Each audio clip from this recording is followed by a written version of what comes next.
let's talk about some of the more brief. I mean, we all know about, because we've all been to the movies once or twice, about Sigmund Freud and about analysis and about the couch and so forth, which, by the way, I was also trained in psychoanalysis, so I am very respectful of the body of information, although some of it is dated because it was established or developed during the 1800s.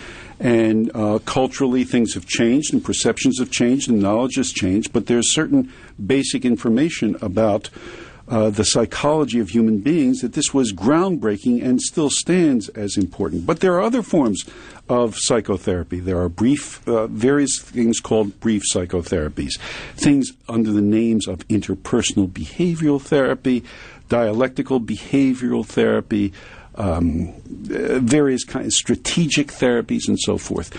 Let's talk a little bit about this. Well, I certainly want to give Sigmund Freud his due. No doubt about it, genius. And most people don't know that he was trained as a biologist. He was a wonderful researcher, and throughout his entire career, he was making up psychoanalysis as he went along. As he got better observations of people, his theories and his methods improved. By the way, as all scientists do, that you have an observation and it then gets revised with your next observation as information accumulates. Science builds on that foundation. Exactly. So he was basically starting off with nothing. His theories came out of hypnosis and some other things, and he really was a genius. And I like to think that if Freud was still alive today, that we'd have an even better treatment than we do now.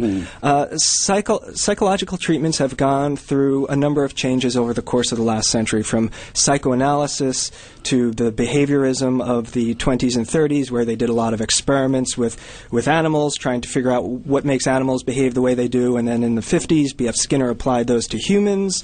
In the 60s and 70s, we got cognitive therapy, where we looked at the way people think with Aaron Beck and Albert Ellis.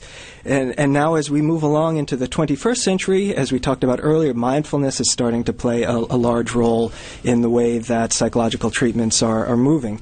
And so we do have treatments like cognitive behavioral therapy, looking at how a person thinks and behaves and learning skills to improve the ways that they think and behave.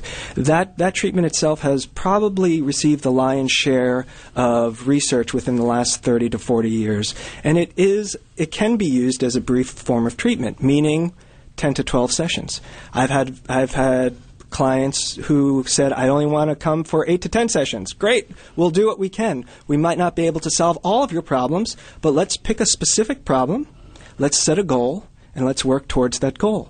So in the beginning, we'd look at what the person is doing and how those behaviors are interfering with the person's life, and then making small changes, maybe some large changes, helping the person get out of his or her house a little bit more, maybe, getting re-involved with relationships, looking at the way people think. Earlier you were talking about anxiety. Unfortunately, often our worst enemy is our own mind.